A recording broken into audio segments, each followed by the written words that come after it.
Hello, everyone.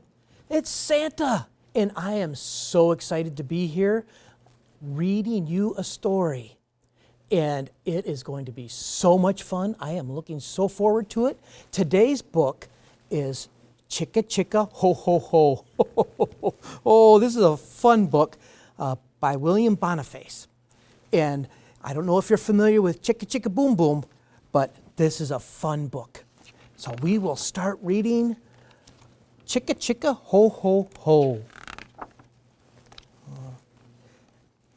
A told B and B told C, I'll meet you in the branches of the Christmas tree.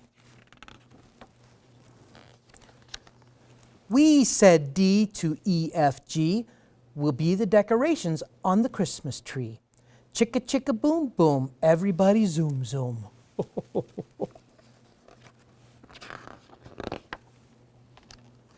Here comes H up the Christmas tree, and I and J and tag along K. Chicka chicka ho ho, everybody go go. Look who's coming. L, M, N, O, P, and Q, R, S, and T, U, V. Up, up, up in the Christmas tree. Still more. W and X, Y, Z. The whole alphabet in the uh-oh. Chicka chicka oh no. Slip, drop, topple, plop, tumble down and see. Someone put a square beneath the Christmas tree.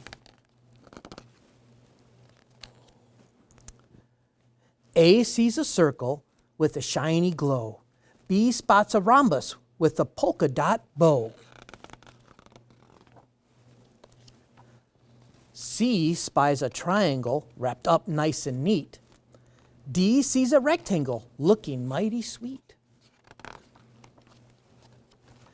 Then A tells B and B tells C, we still have to decorate the Christmas tree.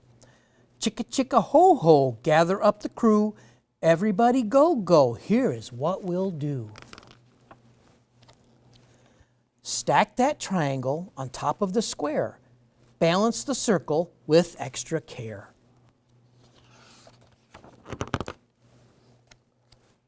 The rhombus starts to wobble, giving them a fright. They prop it with the rectangle, and it stays upright. Up go the letters A, B, C, D, E. Right behind come F and G, H, I, J, K, and L, M, N, O, P. Next, Q, R, S, and T, U, V, with W and X. But where are Y and Z? Here they come at last with a glittery gift. Chicka chicka ho ho, everybody lift. Place it on the top where everyone can see. What a perfect shape for a Christmas tree.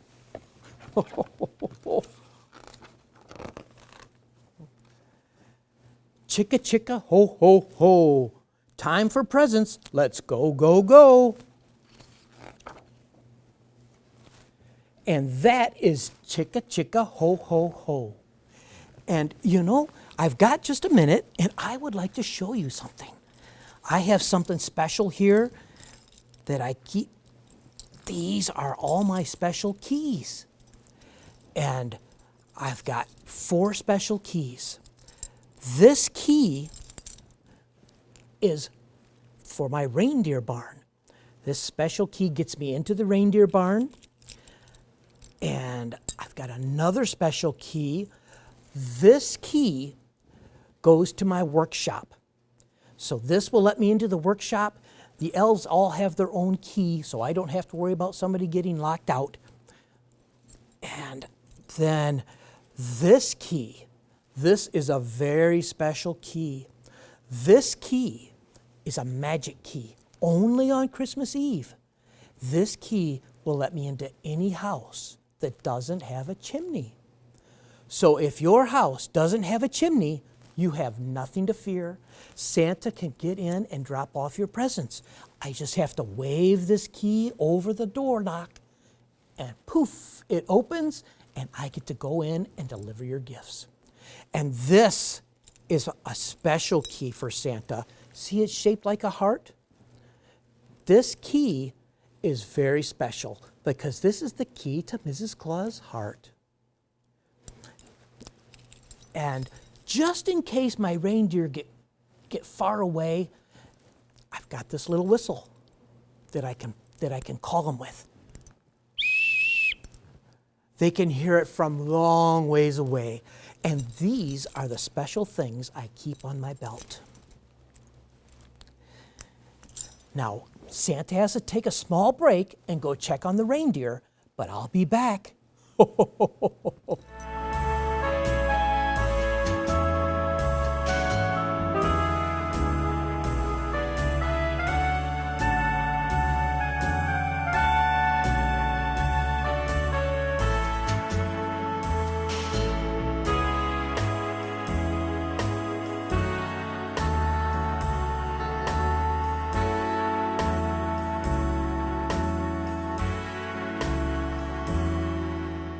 Welcome back to Read Me a Story. Oh, I just had to take a few minutes to check on the reindeer, and let me tell you, they are doing fine.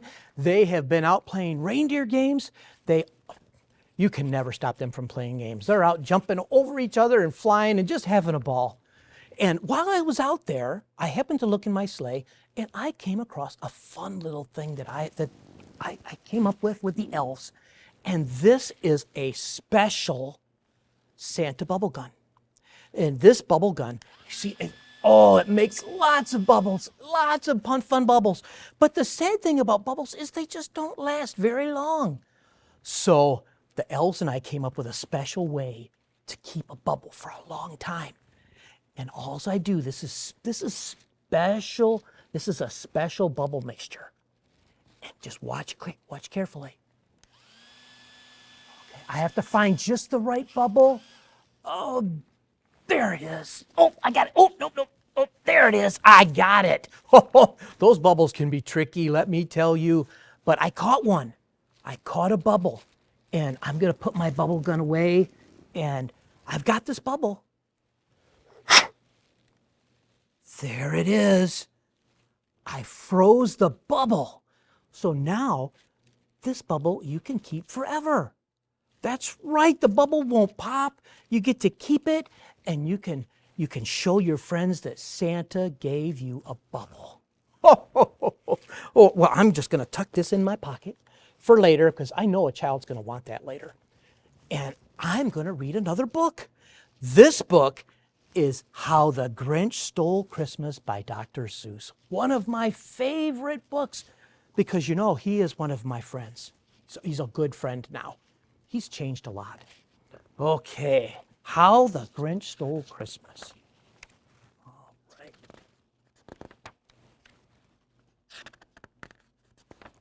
Oh, lots of pages to get to this. All right. Every Who down in Whoville liked Christmas a lot. But the Grinch, who lived just north of Whoville, did not. The Grinch hated Christmas, the whole Christmas season. Now, please don't ask why. No one quite knows the reason. It could be his head wasn't screwed on just right. It could be, perhaps, that his shoes were too tight. But I think that the most likely reason of all may have been that his heart was 2 sizes too small. Oh. But whatever the reason, his heart or his shoes, he stood there on Christmas Eve, hating the Whos, staring down from his cave with a sour, grinchy frown at the warm lighted windows below in their town. For he knew every Who down in Whoville beneath was busy now hanging a mistletoe wreath. And they're hanging their stockings, he snarled with a sneer. Tomorrow is Christmas, it's practically here. Then he growled with his Grinch fingers nervously drumming, I must find some way to stop Christmas from coming. For tomorrow, he knew, All the Who girls and boys would wake bright and early. They'd rush for their toys. And then, oh, the noise. Oh, the noise, noise, noise, noise. That's one thing he hated. The noise, noise, noise, noise. Then the Who's, young and old, would sit down to a feast. And they'd feast and they'd feast. And they'd feast, feast, feast, feast. They would feast on Who pudding and rare Who roast beast, which was something the Grinch couldn't stand in the least. And then they'd do something he liked least of all. Every Who down in Whoville, the tall and the small, would stand close together with Christmas bells ringing. They'd stand hand in hand, and the Who's would start singing. They'd sing and they'd sing, and they'd sing, sing, sing, sing. And the more the Grinch thought of this Who Christmas sing, the more the Grinch thought, I must stop this whole thing. Why, for 53 years I've put up with it now. I must stop this Christmas from coming, but how? Then he got an idea, an awful idea. The Grinch got a wonderful, awful idea. I know just what to do, the Grinch laughed in his throat. And he made a quick Santa Claus hat and a coat. And he chuckled and chuckled. What a great Grinchy trick. With his coat and his hat, I look just like Saint Nick. All I need is a reindeer, the Grinch looked around. But since reindeer are scarce, there was none to be found. Did that stop the old Grinch? No, the Grinch simply said, if I can't find a reindeer, I'll make one instead. So he called his dog Max. Then he took some red thread and he tied a big horn on the top of, or he tied a big horn on the top of his head. He tried it and it fit. Then he loaded some bags and some old empty sacks on a ramshackle sleigh and he hitched up old Max. Then the Grinch said, giddy up, and the sleigh started down toward the homes where the Who's lay a snooze in their town. All their windows were dark. Quiet snow filled the air. All the Who's were all dreaming sweet dreams without care. When he came to the first little house on the square, this is stop number 1, the old Grinchy Claus hissed, and he climbed on the roof, empty bags in his fist. Then he slid down the chimney, a rather tight pinch, but if Santa could do it, then so could the Grinch. He got stuck only once for a moment or two. Then he stuck his head out of the fireplace flue, where the little Who stockings all hung in a row. These stockings, he grinned, are the first things to go. Then he slithered and slunk with a smile most unpleasant around the whole room, and he took every present. Pop guns and bicycles, roller skates, drums, checkerboards, tricycles, popcorn and plums. And he stuffed them in bags. Then the Grinch very nimbly stuffed all the bags, one by one, up the chimney. Oh! Then he slunk to the icebox. He took the Who's feast. He took the Who pudding. He took the roast beast. He cleaned out that icebox as quick as a flash. Why, that Grinch even took their last can of Who hash. Then he stuffed all the food up the chimney with glee, and now grinned the Grinch, I will stuff up the tree. Oh my goodness. And the Grinch grabbed the tree and he started to shove when he heard a small sound like the coo of a dove. He turned around fast and he saw a small Who. Little Cindy Lou Who was not more than 2. The Grinch had been caught by this tiny Who daughter who'd got out of bed for a cup of cold water. She stared at the Grinch and said, Santa Claus, why? Why are you taking our Christmas tree? Why? But you know that old Grinch was so smart and so slick, he thought up a lie and he thought it up quick. Why, my sweet little tot, the fake Santa Claus lied, there's a light on this tree that won't light on one side. So I'm taking it home to my workshop, my dear. I'll fix it up there, then I'll bring it back here." And his fib fooled the child. Then he patted her head, and he got her a drink, and he sent her to bed. And when Cindy Lou Who went to bed with her cup, he went to the chimney and stuffed the tree up. Oh. Then the last thing he took was the log for their fire. Then he went up the chimney himself, the old liar. On their walls he left nothing but hooks and some wire, and the one speck of food that he left in the house was a crumb that was even too small for a mouse. Then he did the same thing to the other whose houses, leaving crumbs much too small for the other whose mouses. It was 1/4 dawn, all the Who's still abed, all the Who's still a snooze when he packed up his sled. Packed it up with their presents, the ribbons, the wrappings, the tags and the tinsel, the trimmings, the trappings. 3,000 feet up the side of Mount Crumpet, he rode with his load to the tip-top to dump it. Pooh, pooh to the Who's, he was grinchishly humming.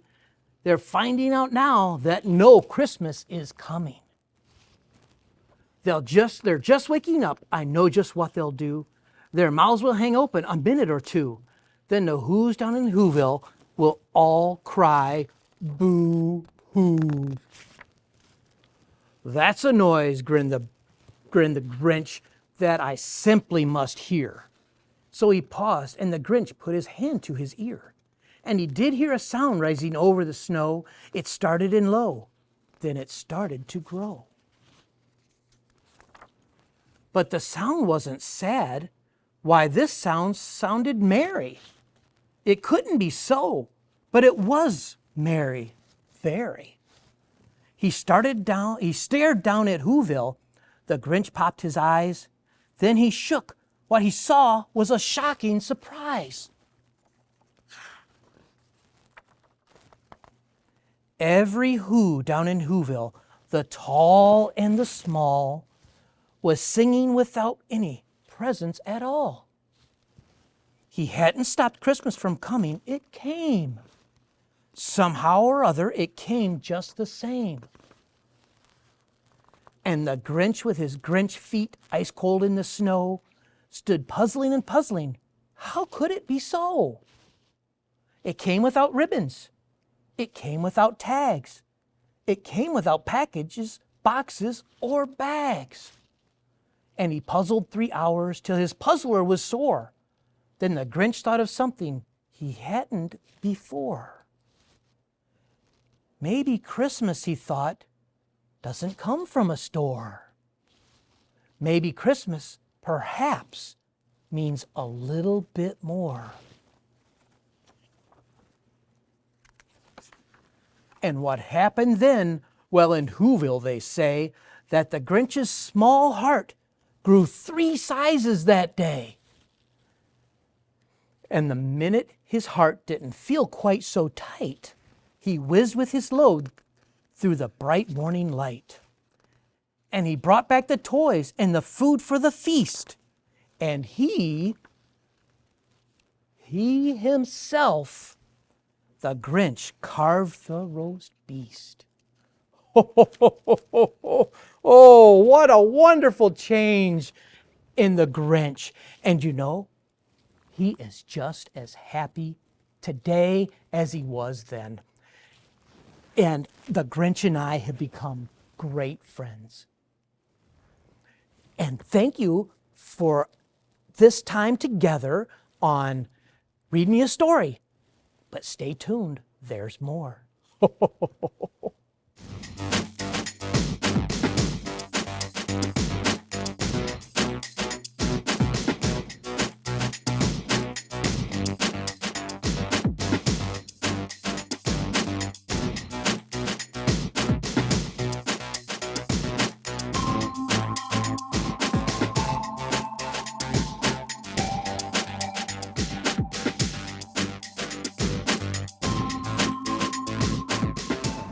Welcome to Dad's Time of Josiah.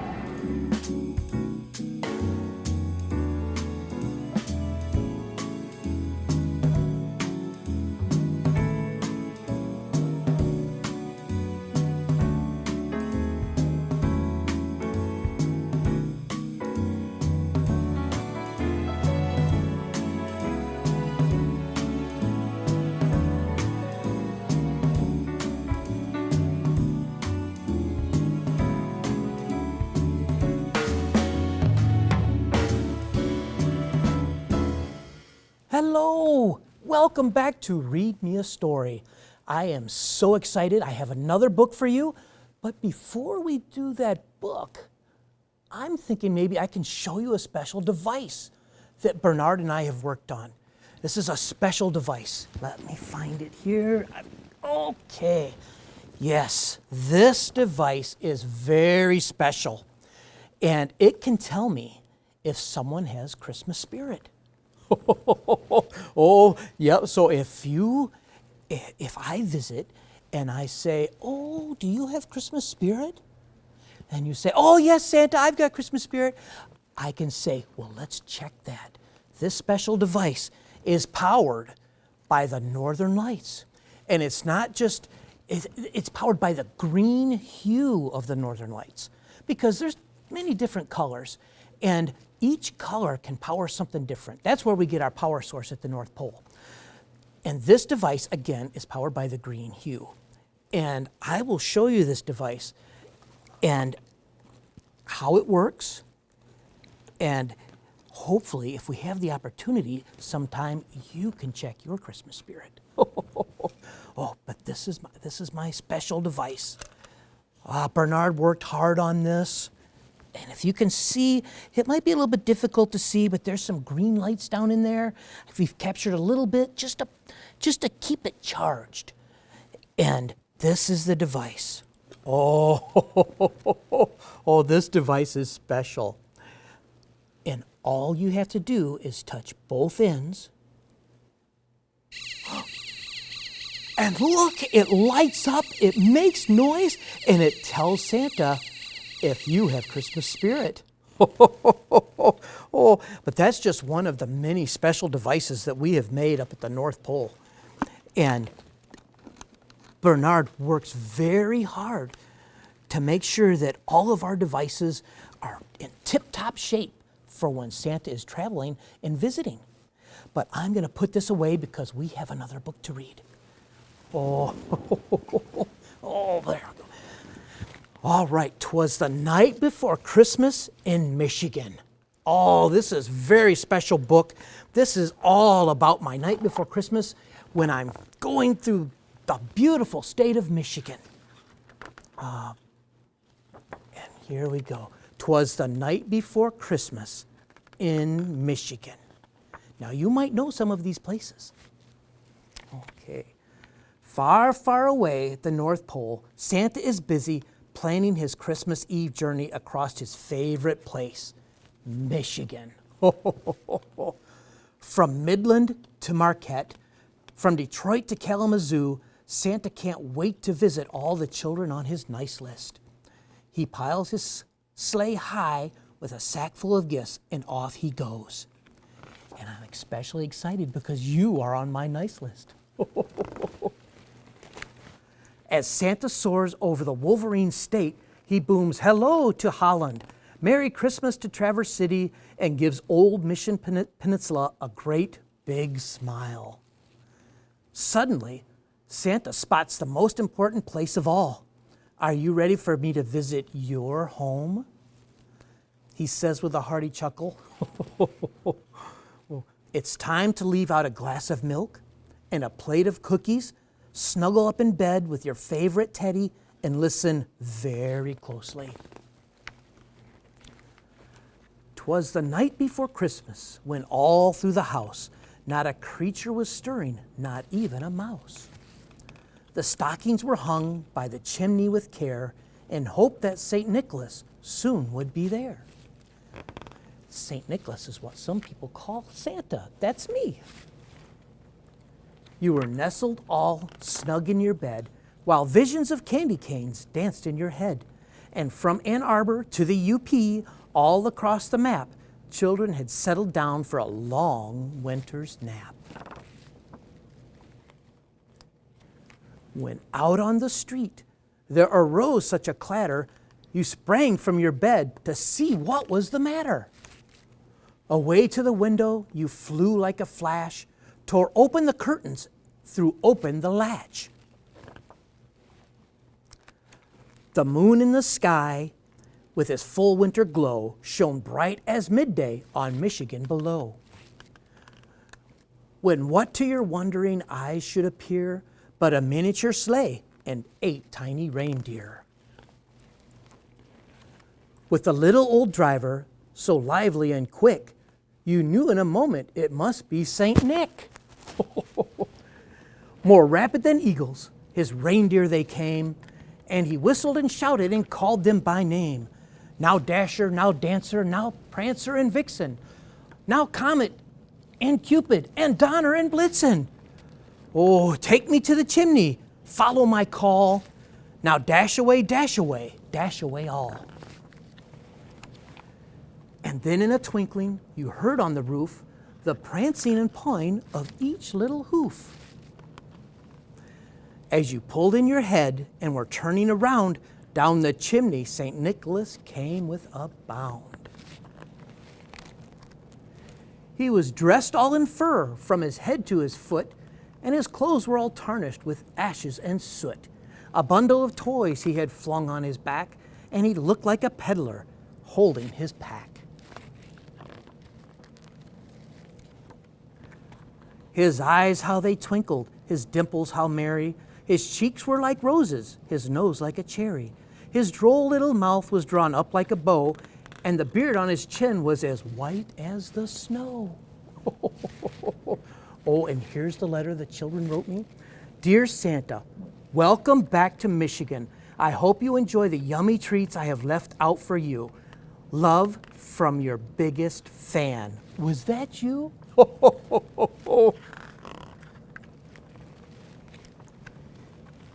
He glanced at the names that he held in his fist, children in Lansing and Grand Rapids, whom were next on his list.